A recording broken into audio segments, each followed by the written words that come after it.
Margaret Dalton was reshelving books on a cold Tuesday morning when she noticed something that made her pause. 3 strangers, unconnected by anything she could see, had returned their books within minutes of each other, all stamped with identical due dates, all containing the same number of bookmarks. It seemed innocent enough until one of them, a man with a thick accent who called himself Oleg Sidorov, dropped a bookmark covered in numbers that didn't match any library catalog system she'd ever seen. Margaret couldn't shake the feeling that these ordinary library transactions were hiding something extraordinary, something dangerous.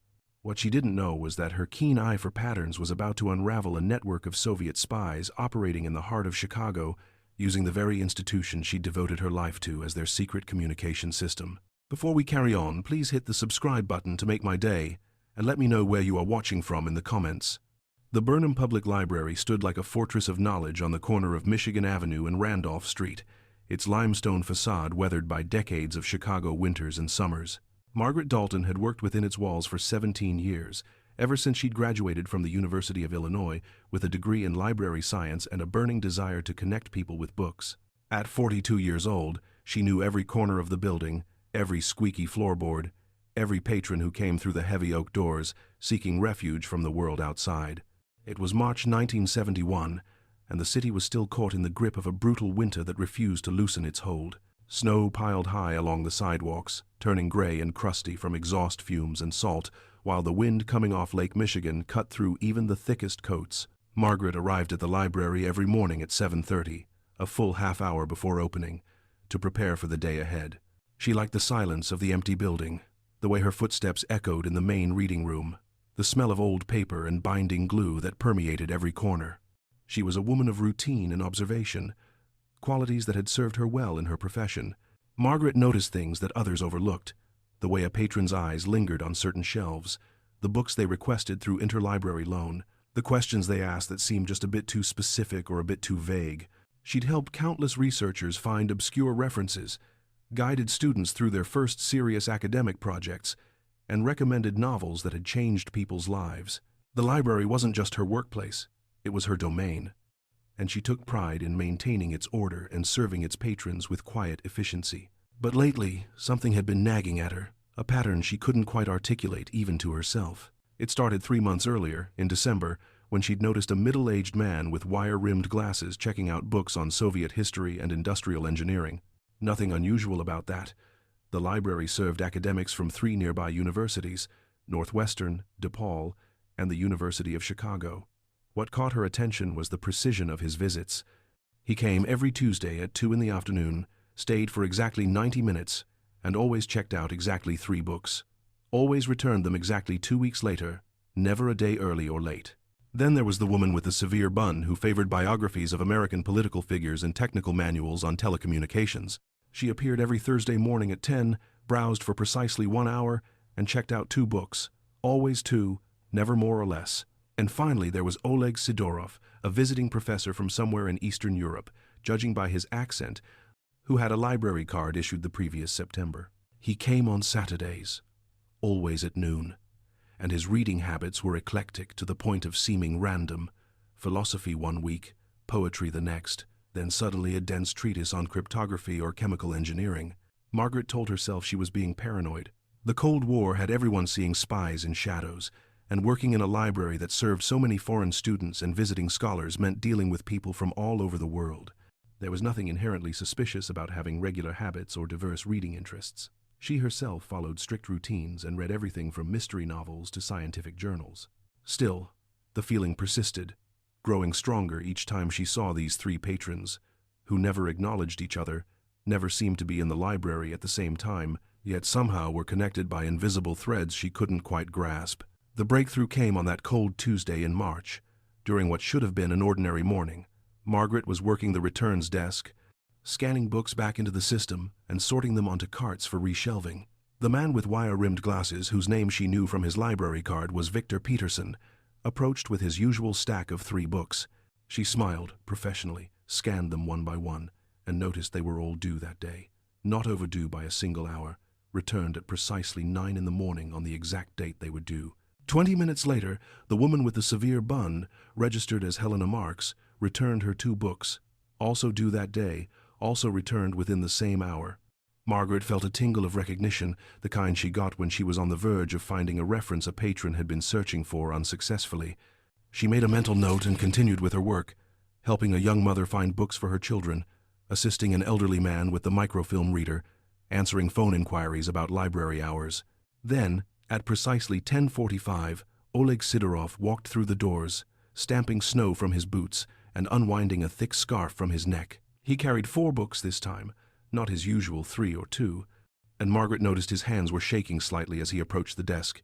He smiled at her, that same pleasant but distant smile he always wore, and placed the books on the counter. Margaret scanned them mechanically, noting they were an odd assortment: a book on abstract expressionism, a biography of Albert Einstein, a collection of Yeats' poetry, and a technical manual on radio frequencies. All due today, all returned within a 3-hour window of each other, just like the others.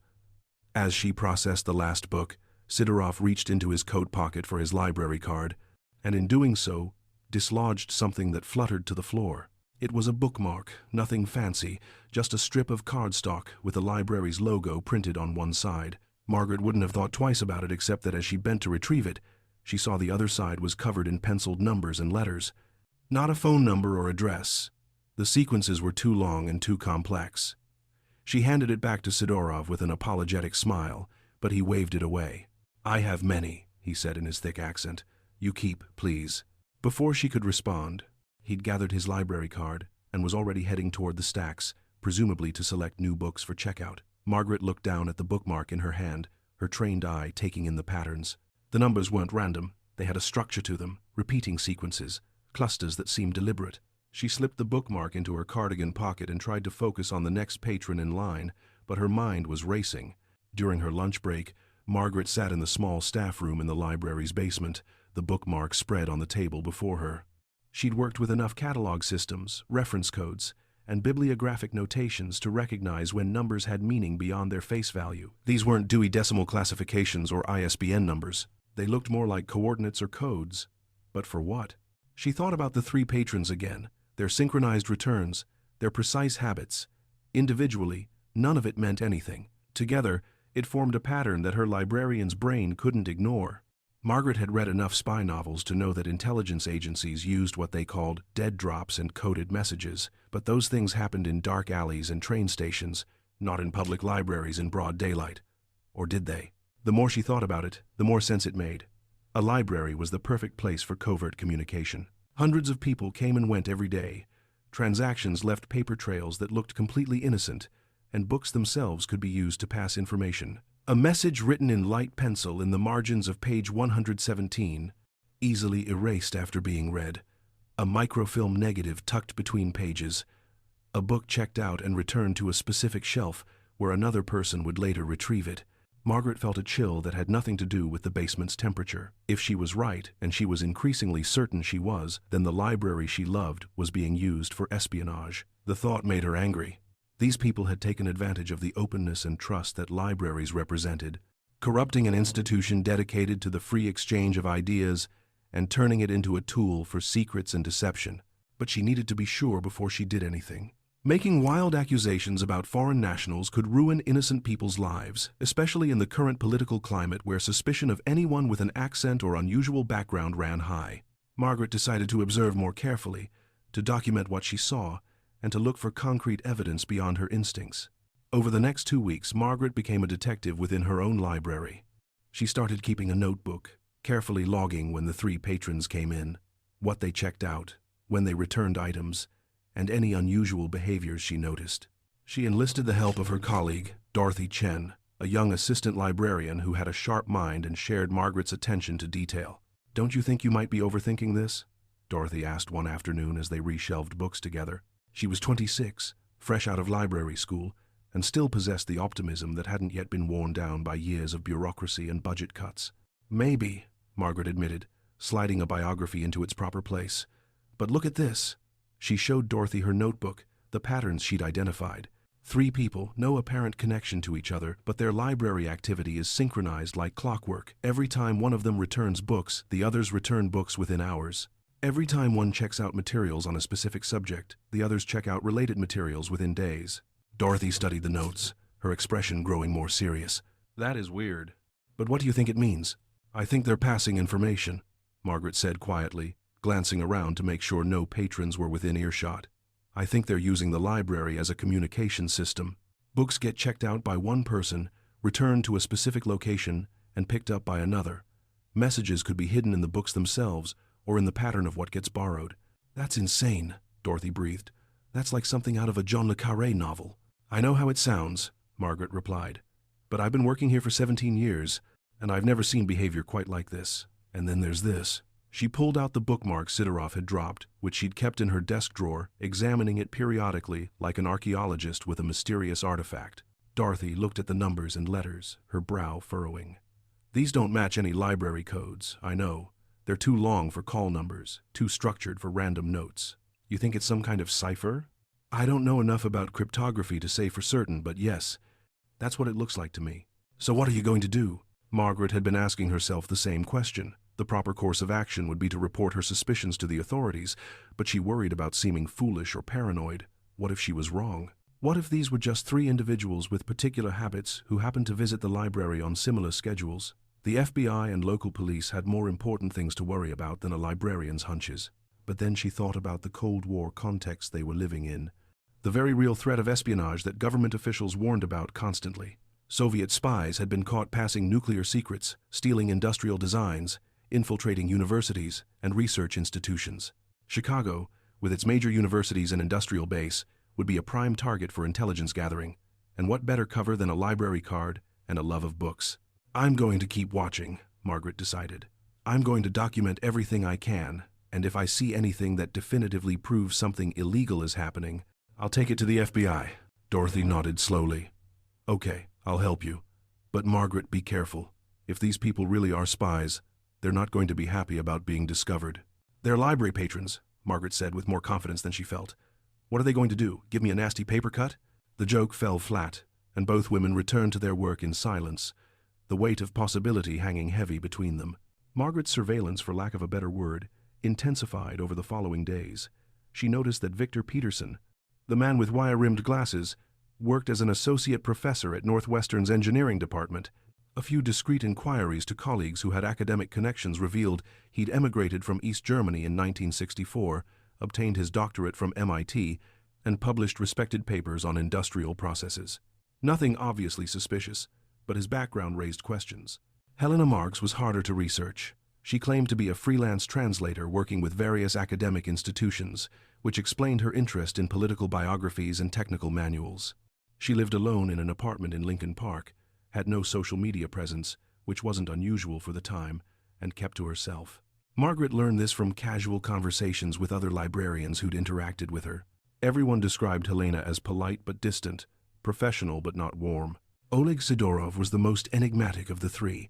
He'd arrived in Chicago 6 months earlier on a cultural exchange program, ostensibly to study American poetry and literature at the University of Chicago. His visa paperwork was all in order. His credentials from Moscow State University seemed legitimate, and he'd integrated into the academic community with apparent ease. Yet his reading habits at the library seemed inconsistent with someone focused on literary studies, engineering texts, telecommunications manuals, histories of atomic research. These weren't the typical interests of a poetry scholar. Margaret began to notice other patterns too. The books they checked out often contained similar themes or subject matter, even when the specific titles were different. One week, all 3 borrowed books that dealt with World War II code-breaking. Another week, they all checked out materials related to the Manhattan Project. The overlap seemed too consistent to be coincidental. Then there was the matter of the books themselves. Margaret started examining the volumes after they were returned, looking for any physical evidence of tampering or hidden messages. She found nothing obvious. No penciled notes in margins, no loose papers tucked between pages, no signs of pages being carefully steamed open and resealed. But she did notice something subtle. Certain books had tiny pinpricks along the top edges of specific pages, marks so small they'd be easy to miss unless you were looking for them. She documented these findings in her notebook, photographing the pinpricked pages with her personal camera, a Kodak Instamatic she usually reserved for family photos. The locations of the pinpricks varied but seemed deliberate. One book had marks on pages 17, 43, and 109. Another had marks on pages 8, 22, and 75. She couldn't discern a pattern immediately, but she felt certain one existed. Dorothy helped her create a comprehensive timeline, matching the three patrons' library visits against current events and news reports. They discovered that spikes in borrowing activity often coincided with significant political or technological developments. When President Nixon announced changes to China policy, all three checked out books on Asian politics. When news broke about nuclear arms negotiations, they borrowed materials on weapons systems and diplomatic history. "This is bigger than we thought," Dorothy said one evening after the library had closed. They were alone in the staff room, surrounded by notebooks and photocopied records. "If you're right, and I'm starting to think you are, these people are gathering intelligence on a wide range of topics. It's not just one operation, it's systematic." Margaret nodded grimly. "I think they're using the library as a research hub and a communication system simultaneously. They gather information that's publicly available but would take time and expertise to compile. Then they share it with each other through the books themselves. The patterns of borrowing and returning might be signals, telling each other when there's new information to collect or when it's time to meet." "But why here?" Dorothy asked. "Why use a public library when they could just meet in person or use phone calls or mail?" "Because it's invisible," Margaret explained. "Phone calls can be tapped, mail can be intercepted, in-person meetings can be surveilled, but nobody watches library transactions. We process hundreds of checkouts and returns every day. Unless you're specifically looking for a pattern like I was, it all just looks like normal library use. And even if someone did notice, what crime is being committed? Borrowing books is legal. Reading about engineering or history or politics is legal. There's no smoking gun, no evidence of wrongdoing that would hold up in court." "Except there is," Dorothy said, pointing to the bookmark with the coded numbers. "That's not a normal library transaction. That's evidence of something covert." Margaret picked up the bookmark, studying it again in the harsh fluorescent light. The numbers and letters seemed to swim before her eyes, tantalizing in their opacity. "You're right. This is proof of something, even if I don't know exactly what. I think it's time to contact the authorities." The decision made, Margaret felt both relief and apprehension. She'd never been someone who sought attention or drama. Her life was quiet, orderly, centered around books and the patrons she served. Becoming involved in a potential espionage case went against every instinct she had toward privacy and routine. But she also had a strong sense of civic duty, a belief that when you saw something wrong, you had an obligation to act. The next morning, Margaret called the FBI's Chicago field office from the phone in the library director's office, a space she'd been given permission to use for what she described as an urgent personal matter. The receptionist who answered was professional but skeptical when Margaret explained she had information about possible espionage activity. "I understand, ma'am," the receptionist said in a tone that suggested she received crackpot calls regularly. "Can you describe the nature of this espionage?" Margaret took a deep breath and launched into her explanation, trying to sound rational and credible rather than paranoid. She described the three patrons, their synchronized behavior, the coded bookmark, the pin-pricked pages, the correlation between their library activity and current events. As she spoke, she could hear the skepticism in the receptionist's silence. "And these people haven't done anything illegal?" the receptionist finally asked. "Not that I've witnessed directly, no, but the pattern of behavior is highly suspicious. I've been a librarian for 17 years, and I've never seen anything like this." "I see. Well, I'll pass your information along to the appropriate department. Someone may contact you for follow-up." The call ended with Margaret feeling deflated and foolish. Of course they hadn't taken her seriously. She was a middle-aged librarian, calling about library patrons who checked out books.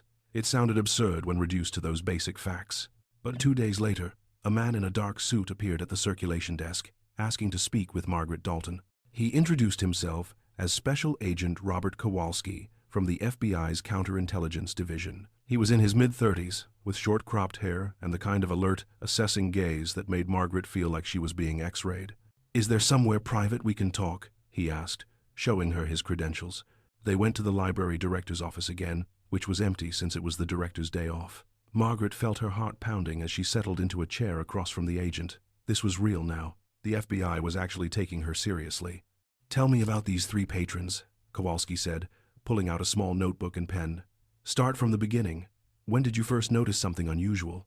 Margaret walked him through everything she'd observed and documented over the past months. She showed him her notebook with the timeline of visits and checkouts, the photographs of pin-pricked pages, and finally the bookmark with the coded numbers. Kowalski's expression remained neutral throughout her explanation, giving nothing away. When she finished, he was silent for a long moment, studying the bookmark. "You said this man, Oleg Sidorov, dropped this accidentally?" "Yes, or at least it seemed accidental. He was reaching for his library card, and it fell out of his coat pocket. And he let you keep it? He said he had many others and I should keep it. Kowalski made notes, his pen moving quickly across the page. Mrs. Dalton, have you shared this information with anyone besides your colleague Dorothy Chen? No, absolutely not. I wanted to be discreet. That's good. That's very good. What I'm about to tell you is sensitive, and I need your assurance that it stays between us. Can you do that? Margaret nodded, her mouth suddenly dry. We've had our eye on Oleg Sidorov for about 3 months now. He came onto our radar through routine monitoring of Soviet exchange scholars. Most of them are exactly what they claim to be, academics pursuing research. But some are intelligence officers using academic credentials as cover. Sidorov's background raised some flags, inconsistencies in his history, contacts back in Moscow who work in sensitive positions, that sort of thing. We've been watching him, but we haven't had enough evidence to move against him. So I was right, Margaret breathed. He is a spy. Possibly. Probably. But being a spy isn't illegal in itself if he's not actually stealing classified information or engaging in espionage activities. That's why this is so valuable. Kowalski tapped the bookmark. This is evidence of covert communication. These numbers are definitely some kind of code. Our cryptanalysts will need to examine it, but at first glance, it looks like a book cipher. A book cipher? It's an old technique. The numbers correspond to specific words in a specific book. If you and I both have copies of, say, War and Peace, I can send you a message by giving you page numbers, line numbers, and word positions. You look up those locations in your copy of the book and piece together the message. It's nearly impossible to crack without knowing which book is being used as the key. Margaret felt a thrill of vindication mixed with horror. And you think that's what this is? It fits, and it would explain why these three are using a library so systematically. They're not just gathering research, they're accessing specific books that serve as cipher keys. One person leaves a coded message, another person picks up the book and decodes it using that specific edition, then passes information along to the next person in the chain. What about Victor Peterson and Helena Marks? Are they part of this? Those names aren't on our watch list, but if what you're telling me is accurate, they're likely part of Sidorov's network. This is exactly the kind of thing Soviet intelligence would do, create a cell of agents who appear unconnected but work together through indirect methods. Brilliant. Really, in its simplicity. Kowalski stood and paced the small office, his mind clearly working through implications. Mrs. Dalton, how would you feel about continuing to monitor these individuals for us? Quietly, of course. Just keep track of what they check out, when they visit, any interactions between them. Don't change your behavior or let on that you're suspicious. Can you do that? You want me to be an informant? I want you to be a concerned citizen helping your country. These people are likely stealing information that could harm American interests, passing it back to Moscow through covert channels. If we can build a case against them, we can shut down their operation and potentially turn it to our advantage. Margaret thought about it. The idea of actively spying on library patrons went against everything she believed about privacy and intellectual freedom, but these weren't ordinary patrons exercising their right to read. They were foreign agents using the library as a tool for espionage, corrupting the very principles she held dear. I'll do it, she said finally, but I need your assurance that innocent people won't be harmed. If there's any chance I'm wrong about any of them, I need to know they'll be treated fairly. You have my word. We won't move until we're certain. Now I need you to sign some paperwork, standard confidentiality agreements. And I'll need copies of all your documentation, the notebook, the photographs, everything. Over the next hour, Margaret became officially involved in an FBI counterintelligence operation. It felt surreal, signing documents that classified her as a confidential informant, receiving instructions on how to contact Kowalski if she observed anything significant. He gave her a phone number that connected to an answering service where she could leave coded messages. If she called and asked for Mr. Henderson, it meant she had routine information to report. If she asked for Mr. Stevens, it meant something urgent had developed. Remember, Kowalski said as he prepared to leave, act natural. Don't treat these patrons any differently than you treat anyone else. If they sense you're suspicious, they'll change their methods or disappear entirely. We need them to feel safe continuing their operations until we've mapped out their entire network. After he left, Margaret sat in the director's office for a long time, trying to process what had just happened. Her quiet life as a librarian had just been upended. She was now part of an active espionage investigation, helping the FBI track Soviet agents operating in her city. It was thrilling and terrifying in equal measure. She told Dorothy what had happened, swearing her to secrecy. Dorothy's eyes went wide with excitement and fear. Oh my God, Margaret, You're like a real spy now. A spy fighting spies. I'm a librarian helping the FBI, Margaret corrected. Let's not get dramatic. But it was dramatic. There was no denying it. Every time one of the three suspects came into the library, Margaret felt her pulse quicken. She forced herself to maintain her usual professional demeanor, smiling politely, processing their transactions efficiently, giving no sign that she was memorizing every detail of their behavior to report later. She noticed new things now that she knew what to look for. The way Sidorov's eyes would scan the library when he entered, checking to see who else was present. The way Helena Marks would sometimes reshelve a book herself, rather than leaving it on the return cart, placing it in a specific location where it could be easily found. The way Victor Peterson would linger near certain sections, apparently browsing but really waiting to see if anyone approached the shelf where he'd just returned a book. Margaret kept meticulous records, noting the exact titles of books checked out and returned, the times of visits, the durations of stay, any behaviors that seemed significant. Once a week, she would photocopy her notes and mail them to a post office box Kowalski had provided. She never met with him directly again, their communication limited to those coded phone calls and the paper trail of her observations. Meanwhile, the FBI was conducting its own investigation in parallel. Kowalski called her periodically with updates, though he was careful never to reveal too much operational detail. The Bureau had begun surveillance on all three suspects, monitoring their movements outside the library, checking their employment and housing records, looking for connections to known Soviet intelligence officers. The breakthrough came 6 weeks after Margaret's initial contact with the FBI. Sidorov checked out a book on Renaissance art, an unusual choice given his recent pattern of technical and political reading. Margaret dutifully noted the transaction and thought nothing more of it until Helena Marks came in 2 days later and checked out the same book, returning it after only 24 hours. Margaret examined the book carefully before reshelving it. There, in light pencil on the inside back cover, was a series of numbers written in a tiny, precise hand. She photographed it immediately and called the answering service, asking for Mr. Stevens. Within 3 hours, Kowalski arrived at the library with another agent, a woman introduced as Special Agent Jennifer Marsh. They studied the numbers while sitting in Margaret's small office in the basement, away from public view. "This is what we've been waiting for," Marsh said excitedly. "This is an active communication. If we can decode this, we might break their whole system." "Can I see the book?" Kowalski asked. Margaret handed him the Renaissance art volume, and he flipped through it carefully, examining every page. "Here," he said, pointing to a page with tiny pinpricks along the top edge. "This is the key. The numbers on the back cover tell you which pages to look at, and the pinpricks indicate which words to extract. Brilliant and simple." They photographed the relevant pages and the coded message, then carefully erased the pencil marks to avoid alerting the network that their system had been compromised. "We need to keep them operating normally while we build our case," Kowalski explained. "If they realize we're onto them, they'll shut everything down and we'll lose the chance to identify everyone involved." Margaret felt a chill. "Everyone involved? You mean there are more than these three?" "Oh yes," Marsh said. "These three are just one cell. Based on what we're seeing, this network probably extends to multiple cities, maybe dozens of agents all using similar library-based communication systems. Chicago is a major intelligence hub because of the universities and industry here, but Milwaukee, Detroit, even smaller cities with significant research institutions could be hosting similar operations." The scope of it staggered Margaret. She'd thought she was dealing with 3 spies using her library. Now she was learning about a nationwide network of covert communications, hidden in plain sight within institutions dedicated to open access and public knowledge. The irony was bitter. Over the following weeks, the FBI's investigation expanded rapidly. Using Margaret's observations and their own surveillance, they identified patterns that confirmed the 3 suspects were indeed part of a coordinated espionage ring.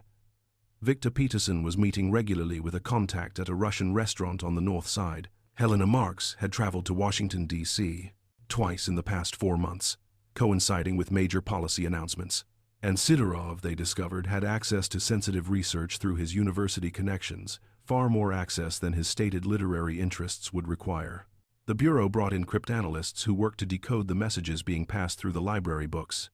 Using the Renaissance art volume as a starting point, they were able to identify the cipher system and gradually break other messages.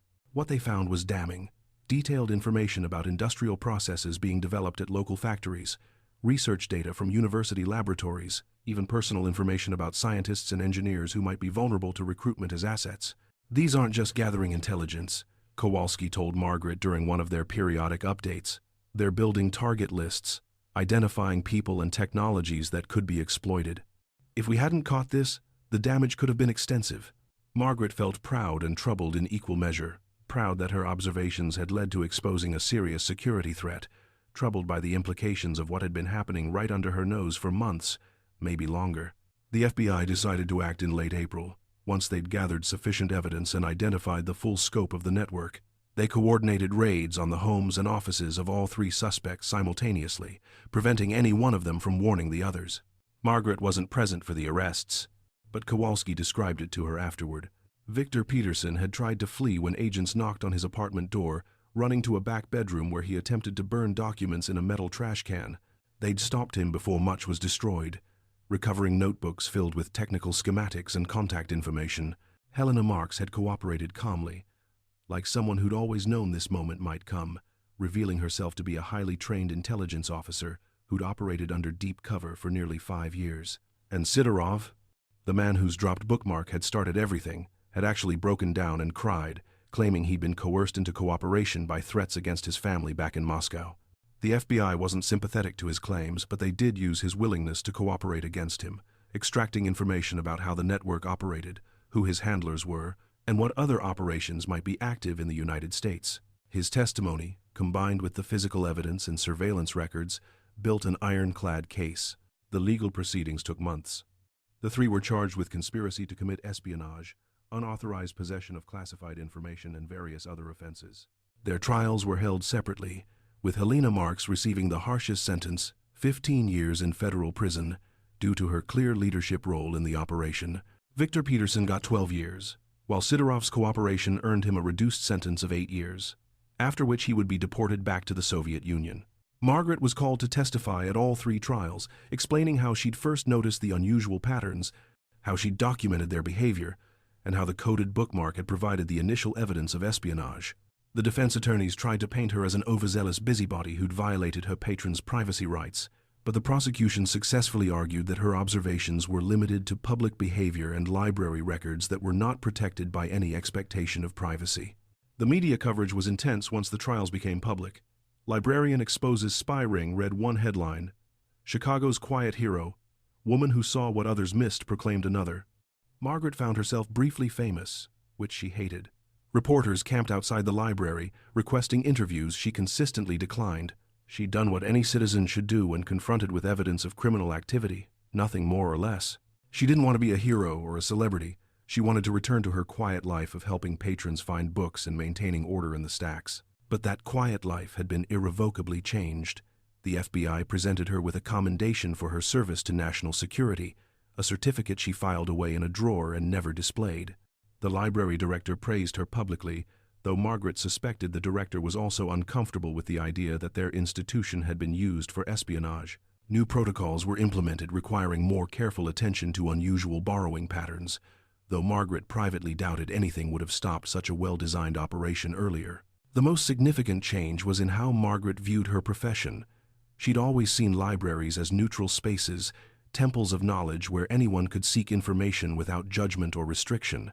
The spy ring had forced her to confront the reality that openness could be exploited, that trust could be abused, that sometimes observing and reporting suspicious behavior wasn't a violation of principles but a protection of them. She had long conversations with Dorothy about this tension between privacy and security, between serving patrons without question and recognizing when normal library use crossed into something darker. There were no easy answers, just uncomfortable questions that would persist throughout their careers.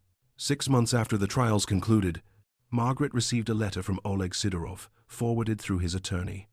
He'd written it from the federal prison in Terre Haute, where he was serving his sentence. The letter was brief and formal, but beneath the stilted English, she could sense genuine regret. "Mrs. Dalton," it began, "I write to tell you I am sorry for using your library in such way. I was not wanting to be spy. My family in Moscow, they were in danger if I did not cooperate with state security. I thought I was helping my country, but I see now I was only serving corrupt system that uses people like tools. You were doing your job with honor. I was not. I hope someday you can forgive me." Margaret read the letter several times, trying to decide how she felt. Anger seemed appropriate, but mostly she felt sad. Sad for Sidorov, trapped by circumstances and bad choices. Sad for the state of the world where countries spied on each other and people were coerced into betraying their principles. Sad that something as beautiful as a library had been contaminated by geopolitics and espionage. She didn't respond to the letter, but she kept it, filing it away with the FBI commendation and her own notebooks from the investigation. Someday, maybe decades from now, historians would want to understand what had happened, how a Cold War spy ring had operated out of a Chicago library, and how it had been discovered by a middle-aged woman who simply paid attention. Life at the Burnham Public Library gradually returned to normal, or a new version of normal. Margaret continued her work with the same dedication as always, though now she looked at every patron with slightly different eyes. Not with suspicion, exactly, but with awareness that people were rarely exactly what they seemed, that ordinary transactions could conceal extraordinary intentions. Dorothy eventually left to take a position at a university library, and Margaret trained new assistants who knew nothing about the spy ring beyond what they'd read in newspapers. The 3 empty spaces on the regular patron list filled with new faces, new routines, new patterns that Margaret observed with professional interest but no longer feared.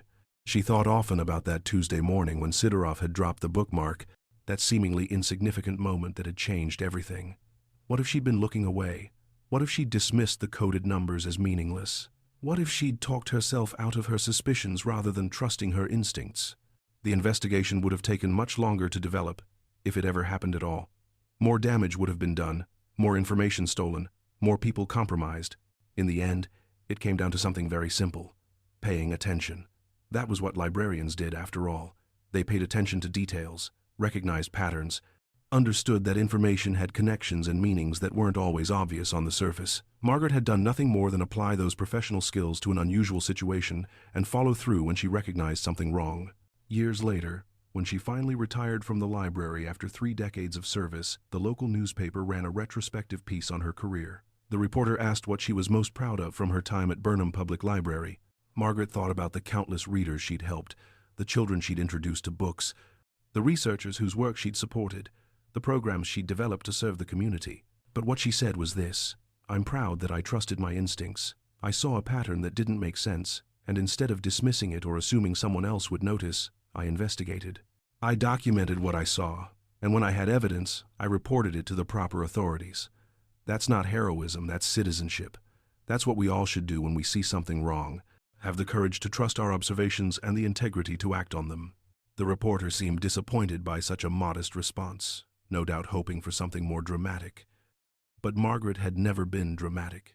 She was practical, observant, and dedicated to doing the right thing, even when it was uncomfortable or inconvenient. Those qualities had defined her career as a librarian, and they'd served her well when circumstances thrust her into the middle of a Cold War espionage case. As she cleaned out her desk on her last day of work, packing away personal items accumulated over 30 years, Margaret found the bookmark again, tucked into a folder she'd forgotten about.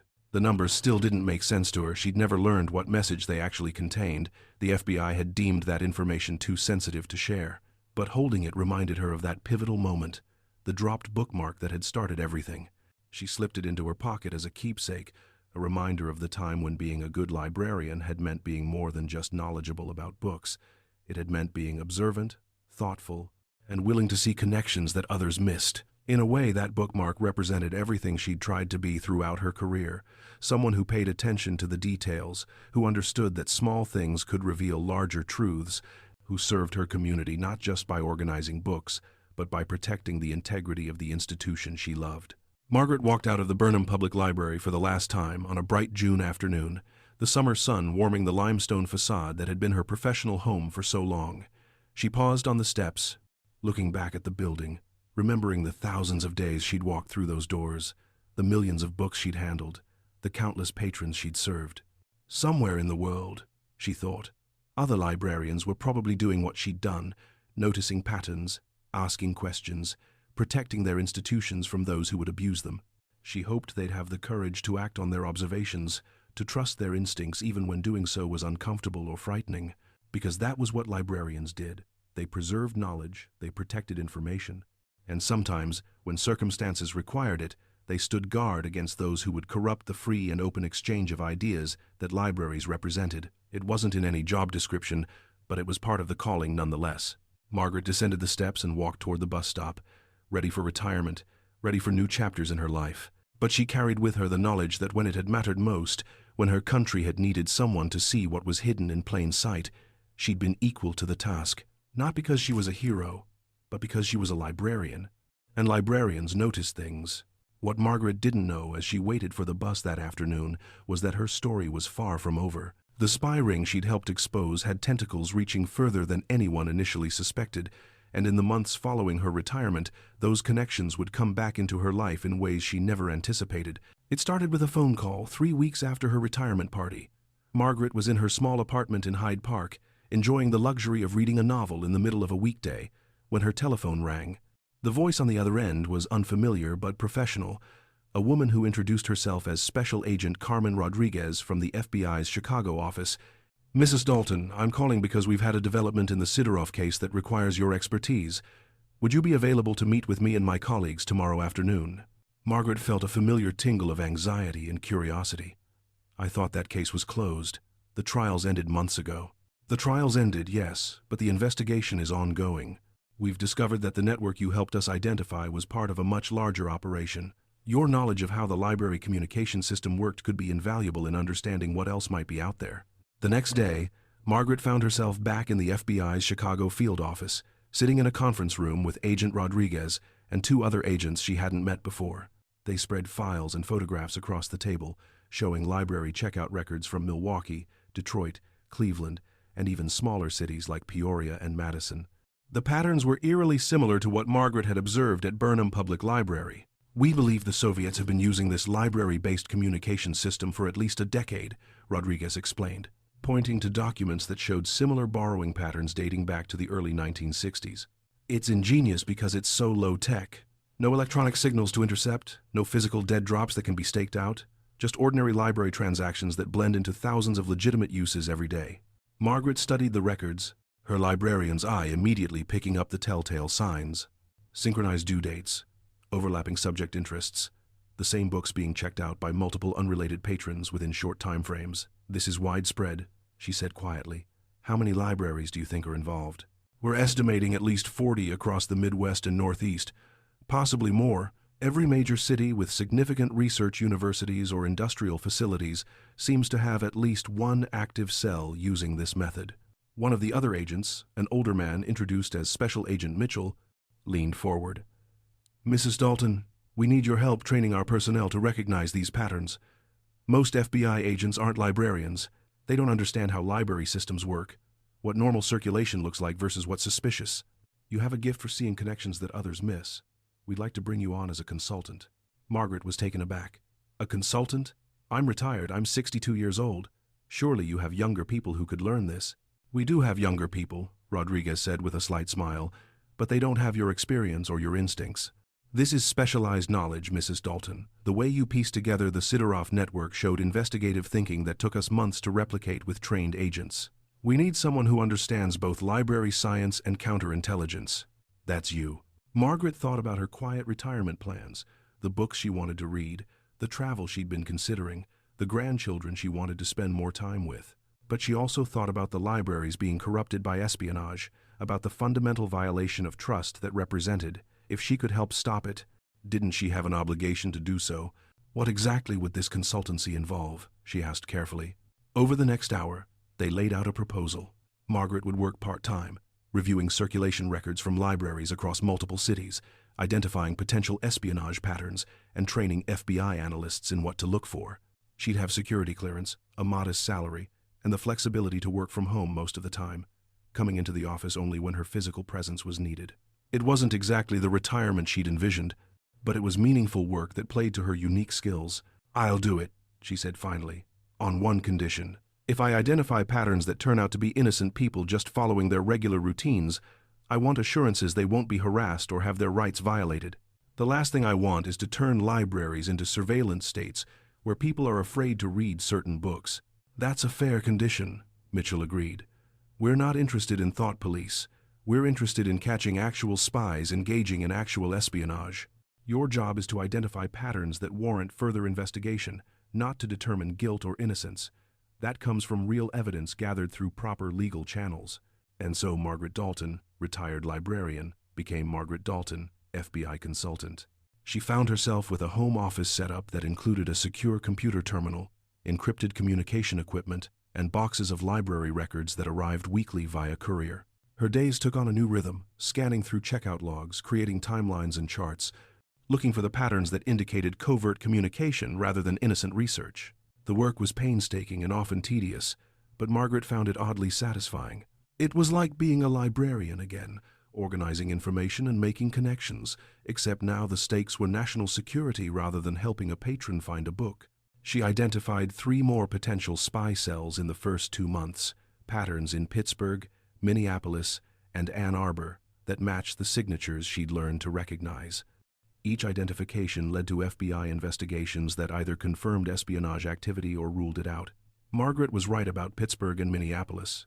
Both cities had small networks using library systems for covert communication. Ann Arbor turned out to be a false positive, just a group of graduate students with similar research interests and coincidentally synchronized schedules. Margaret felt relieved when that one was cleared, proof that the system wasn't perfect but could distinguish between suspicious patterns and innocent behavior.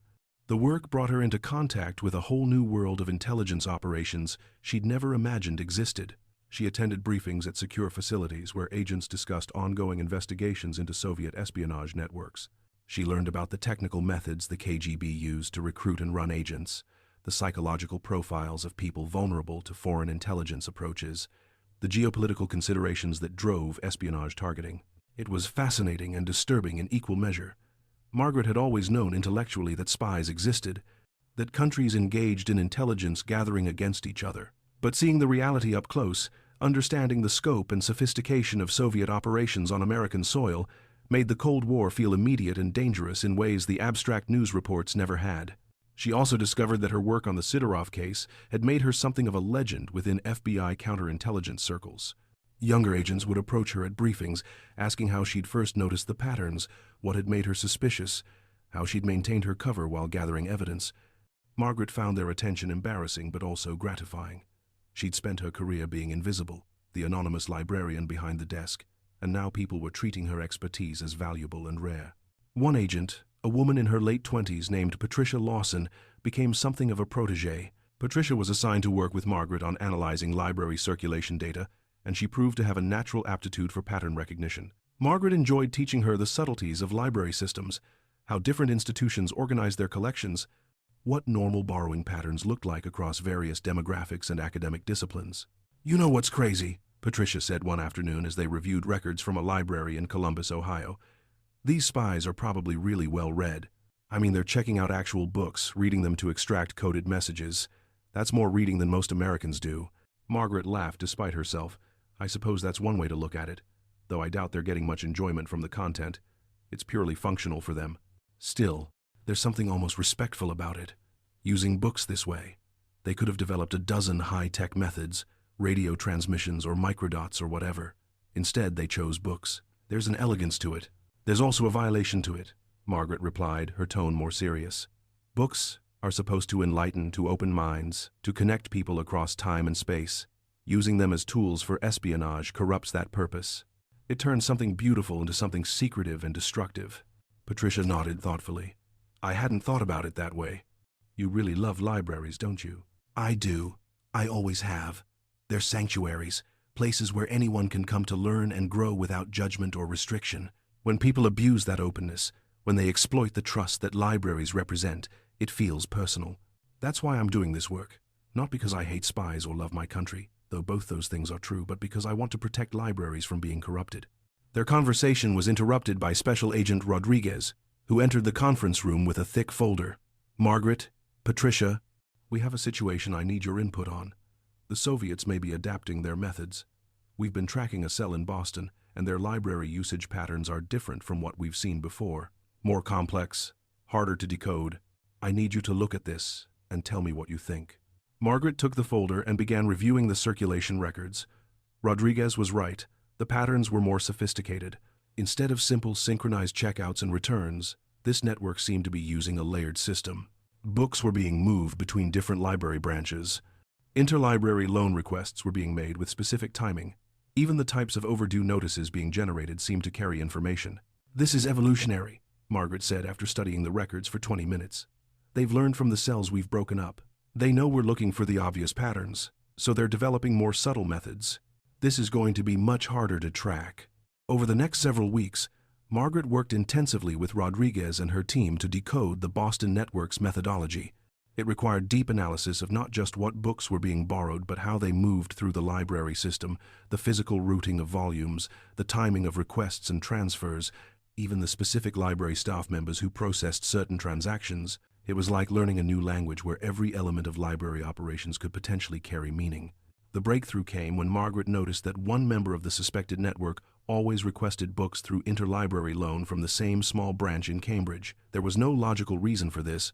He lived and worked much closer to other branches. When she mapped out the routing of these requests, she discovered that books were being physically handled by the same circulation clerk multiple times before reaching the requester. The clerk might be part of it, she told Rodriguez, either wittingly as an agent herself or unwittingly as someone whose predictable work patterns are being exploited. If I were designing this system, I'd want someone who could physically interact with the books to either insert or remove messages without being observed. Surveillance on the clerk. A woman named Linda Chen, who'd worked at the Cambridge branch for 6 years, revealed she was indeed part of the network. She was photographed meeting with known Soviet intelligence officers, receiving payments, and carefully examining certain books before they were dispatched through interlibrary loan. Her arrest led to the disruption of the entire Boston cell, which turned out to be one of the most active Soviet networks on the East Coast. Margaret's role in breaking the Boston case earned her genuine respect from the FBI's counterintelligence division. She was invited to speak at a classified conference in Washington, where intelligence professionals from various agencies gathered to share information about Soviet operations. Standing at a podium before an audience of CIA officers, FBI agents, and military intelligence specialists, Margaret felt profoundly out of place in her sensible cardigan and reading glasses. But when she began describing how library systems worked and how they could be exploited for covert communication, the audience listened with rapt attention. She explained the vulnerabilities inherent in open access systems, the ways that ordinary transactions could be layered to create undetectable patterns of communication, the importance of understanding both the technical aspects of library science and the human elements of staff routines and patron behavior. The Soviet intelligence services are brilliant at finding vulnerabilities in open systems, she said, warming to her subject. They understand that Americans value transparency and accessibility, and they exploit those values. Libraries embody those principles. They're designed to be open and accessible to everyone. That makes them perfect for covert operations, precisely because scrutinizing library use feels un-American. We have to find ways to protect these institutions without destroying what makes them valuable in the first place. After her presentation, several people approached with questions and compliments. A senior CIA analyst told her that her insights were being incorporated into training programs for field officers. An Air Force intelligence officer asked if similar patterns might be observable in other public information systems, university registrars perhaps, or public records offices. Margaret found herself in conversations that stretched far beyond her original scope, discussing information security in ways she'd never imagined. The most significant encounter came from a quiet man who introduced himself simply as David from the National Security Agency. He waited until the crowd around Margaret had dispersed before approaching, his demeanor suggesting he was used to operating in shadows. "Mrs. Dalton, your work on pattern recognition in open-source environments is remarkable. Have you ever considered that the methodologies you've developed for library surveillance could apply to much broader information systems?" Margaret wasn't sure what he was suggesting. Broader in what sense? "We're developing computational systems that can analyze large data sets for patterns that human analysts might miss. Your expertise in recognizing meaningful patterns amid noise, in understanding how innocent-looking behaviors can encode covert communication, that's exactly the kind of thinking we need as we build these analytical tools. I'd like to discuss the possibility of you consulting with NSA on these systems." And so Margaret's retirement became even less retired. She found herself traveling occasionally to Fort Meade in Maryland, working with mathematicians and computer scientists who were building the early generations of automated surveillance systems. Her contribution was helping them understand what patterns actually meant something versus what was just statistical noise. A computer could identify that 3 people checked out books with similar due dates, but it took human judgment to determine if that was meaningful espionage coordination or just coincidence. The work was classified at levels beyond what she dealt with at the FBI, requiring additional security clearances and strict compartmentalization of information. Margaret couldn't tell her family anything specific about what she did for NSA, only that she was doing consulting work for the government.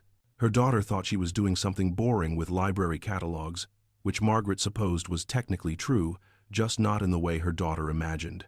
Through all of this expanded work, Margaret never lost sight of why she'd started down this path. It began with 3 suspicious patrons at Burnham Public Library and her decision to trust her instincts rather than dismiss her concerns.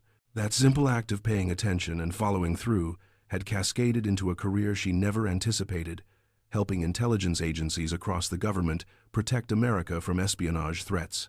But it also made her increasingly aware of the tensions between security and liberty, between protecting information and keeping information free. She saw how surveillance capabilities were growing, how the tools being developed to catch spies could easily be turned against innocent citizens. She spoke up in meetings, reminding her colleagues that the goal was to catch criminals engaged in espionage, not to monitor what ordinary Americans were reading or researching. The moment we start treating every library patron as a potential spy, she argued in one heated discussion with NSA analysts, we've lost. The Soviets win not by stealing our secrets, but by making us betray our own principles. We have to find ways to maintain security without sacrificing the openness that defines who we are. Not everyone agreed with her. Some argued that the threat was too serious to worry about civil liberties concerns, that catching spies justified extensive surveillance. Margaret pushed back firmly, using her own experience as an example. She'd identified the Sidorov network not through mass surveillance, but through careful observation by someone who understood context and behavior. Human judgment and expertise were more effective than dragnet approaches that collected everything and understood nothing. Her arguments didn't always win the day, but they influenced the conversation. Margaret became known as the voice of caution within intelligence circles, someone who reminded them that protecting America meant protecting American values, not just American secrets. Meanwhile, the cases continued. Over 3 years of consulting work, Margaret helped identify 17 confirmed Soviet espionage networks operating through library systems. Not all were disrupted immediately. Some the FBI chose to monitor and control rather than shut down, using them to feed disinformation back to Soviet intelligence. But each identification represented a breach closed, a vulnerability addressed, a small victory in the larger Cold War struggle. The work also took a personal toll. Margaret found herself more suspicious of ordinary behavior, seeing potential patterns everywhere. When she visited libraries now as a regular patron, which she still did for pleasure, she caught herself analyzing other patrons' borrowing habits, wondering if that person asking for an unusual book was an innocent researcher or something more sinister. It was exhausting, and she had to consciously remind herself that most people were exactly what they appeared to be. She also dealt with the weight of secrets. Margaret knew things about Soviet intelligence operations that would never be made public, information that was classified for years or decades. She carried that knowledge alone, unable to share it, even with family and close friends. It created a distance, an invisible barrier between her and the people she loved. They knew she'd exposed a spy ring years ago. That was public record, but they didn't know she was still fighting that fight in ways she could never describe. The strain contributed to health problems. Margaret developed insomnia, lying awake at night thinking about patterns she'd reviewed during the day, worrying she'd missed something important. She had recurring nightmares about Soviet agents infiltrating her beloved Burnham Public Library, corrupting it beyond repair. Her doctor prescribed medication and recommended she reduce her stress, but Margaret felt she couldn't stop the work. Too much depended on her unique expertise. It was Dorothy Chen, now a respected university librarian in California, who talked sense into her during a long phone call one evening. They'd stayed in touch over the years, and Dorothy was one of the few people who understood both Margaret's library background and her intelligence work, having been there at the beginning of the Sidorov case. "Margaret, you've done enough," Dorothy said gently but firmly. "You exposed a major spy ring. You've helped catch dozens more. You've trained a whole generation of analysts. At some point, you have to trust that others can carry on the work. You're killing yourself with this pace." "But what if I'm the only one who can see these patterns?" Margaret protested. "What if my stopping means cases go unsolved, networks stay active? Then that's the price of being human and finite. You can't single-handedly protect every library in America from espionage. You've done more than anyone could reasonably expect. It's okay to step back and let other people take over. The FBI and NSA existed before you started consulting. They'll exist after you stop. You're important, Margaret, but you're not indispensable. Nobody is." The conversation shook something loose in Margaret's thinking. She'd been holding onto the work so tightly, driven by a sense of responsibility that had become overwhelming. Dorothy was right. She needed to let go, to trust that she'd trained enough people and established enough procedures that the work would continue without her constant involvement. She began reducing her consulting hours, taking on fewer cases, spending more time on her own life and interests. The FBI and NSA were disappointed but understanding. They'd seen burnout before and knew the signs. Margaret transitioned to an emeritus role, available for consultation on particularly complex cases, but no longer doing the day-to-day analysis that had consumed her life. With more free time, Margaret returned to what had drawn her to library work in the first place, a simple love of books and learning. She volunteered at a small community library in her neighborhood, helping patrons find books, organizing reading programs for children, doing the unglamorous work of keeping a library functional. It was a return to roots, to the pure purpose that had motivated her original career choice decades earlier. She also began writing, at first just for herself, but eventually at the urging of friends who thought her story should be preserved. Margaret wrote a carefully sanitized memoir, leaving out all the classified details but capturing the essence of how a librarian's observational skills had uncovered espionage. The manuscript sat in a drawer for years, too controversial to publish while the people involved were still alive and cases were still classified. In 1985, more than a decade after the initial Sidorov case, Margaret received word that Oleg Sidorov had been released from federal prison after serving his full sentence. He was immediately deported back to the Soviet Union, put on a plane to Moscow with the condition he never return to American soil. Margaret wondered what awaited him there, whether he'd be treated as a returning hero or a failure who'd been caught. She never learned the answer, but she hoped he'd find some peace, misguided as his actions had been. Helena Marks and Victor Peterson remained in federal prison, their sentences longer, and their deportation prospects uncertain, given the diplomatic complexities involved. Margaret received updates occasionally from FBI contacts, learning that both continued to claim they'd been coerced into espionage, that they'd never wanted to betray American hospitality and trust. Margaret didn't know if she believed them, but she felt a certain sadness for how their lives had turned out. Brilliant minds corrupted by ideology or fear or greed, depending on which version of their stories was true. The Cold War itself was beginning to show signs of thawing by the mid-1980s. Mikhail Gorbachev's reforms in the Soviet Union, glasnost and perestroika, suggested a different relationship might be possible between the superpowers. Margaret watched these developments with cautious hope, wondering if the era of library spy rings might be drawing to a close, if future generations might not have to deal with the kind of espionage that had consumed so much of her later life. But she also knew that intelligence services didn't simply shut down because political winds shifted. The patterns and methodologies she'd helped identify were probably still in use somewhere, adapted and evolved but fundamentally similar. New agents were being recruited, new networks established, new vulnerabilities in open systems being exploited. The work of counterintelligence was never truly finished, just temporarily paused between discoveries. Margaret stayed in touch with several of the FBI agents she'd worked with most closely, watching their careers progress as they moved up through the Bureau's ranks. Special Agent Kowalski, who'd first taken her seriously when she'd called with her suspicions, eventually became a section chief in the Counterintelligence Division. They had lunch occasionally, talking about cases they couldn't discuss in any detail, enjoying the camaraderie of shared experience without needing to explain themselves. Patricia Lawson, Margaret's protégé from the library analysis work, left the FBI after several years to pursue a PhD in information science, writing her dissertation on covert communication patterns in open access systems. She credited Margaret as her inspiration, the person who'd shown her that librarians could be warriors in their own way, protecting the integrity of information systems while preserving the openness those systems required to function. As Margaret entered her 70s, she found herself increasingly sought out by historians and researchers studying Cold War espionage. The 30-year classification windows were beginning to expire on some of the cases she'd worked on, and documents were being released that revealed the scope of Soviet intelligence operations in American libraries. Margaret gave carefully controlled interviews, always conscious of what remained classified, helping to fill in the historical record while protecting sources and methods that were still sensitive. She also mentored a new generation of librarians who were interested in security issues, speaking at library conferences about the balance between access and protection. Her message was consistent. Libraries must remain open and welcoming, but librarians needed to be aware that not everyone who walked through the doors had innocent intentions.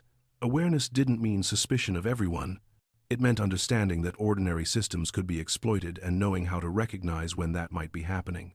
In 1991, when the Soviet Union finally collapsed, Margaret felt a complex mix of emotions: relief that the Cold War was over, vindication that the system she'd opposed had failed, but also a kind of melancholy that so many years had been consumed by this ideological struggle.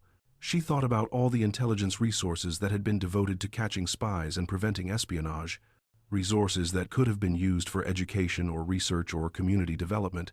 What might have been achieved if nations had cooperated instead of spying on each other?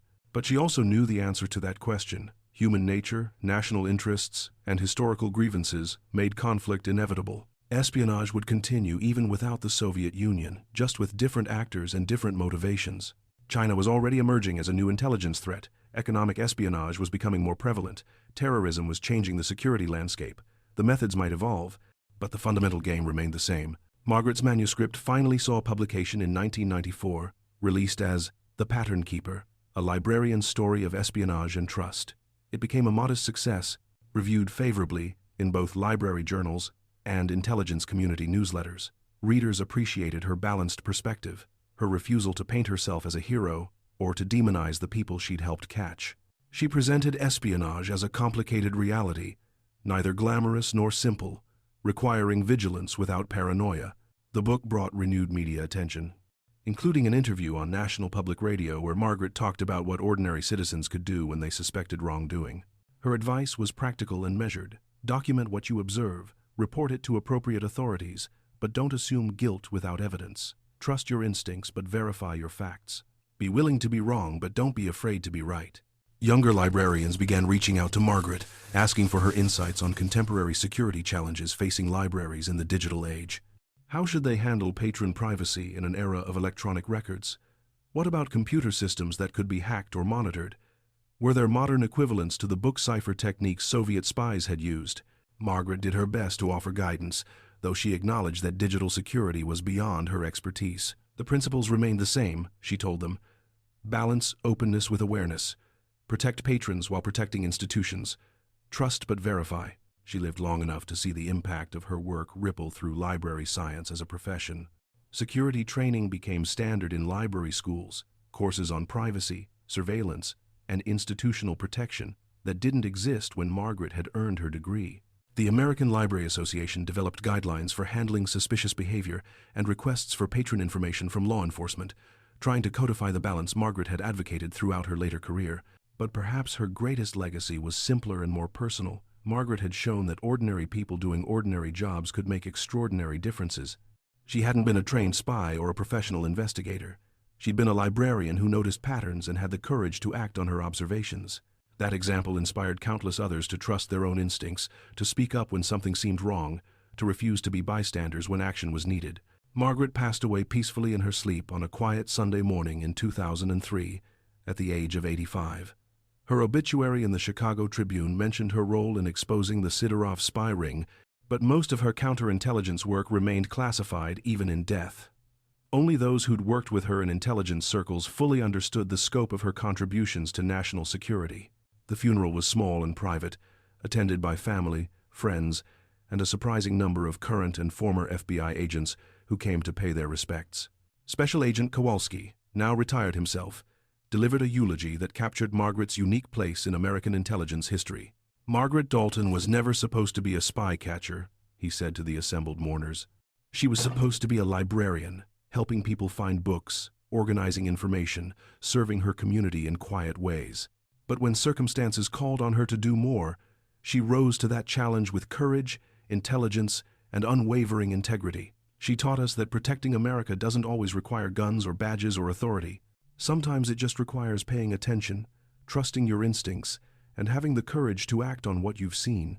She made us all better at our jobs by reminding us that expertise comes in unexpected forms and that ordinary citizens are often our best allies in protecting national security.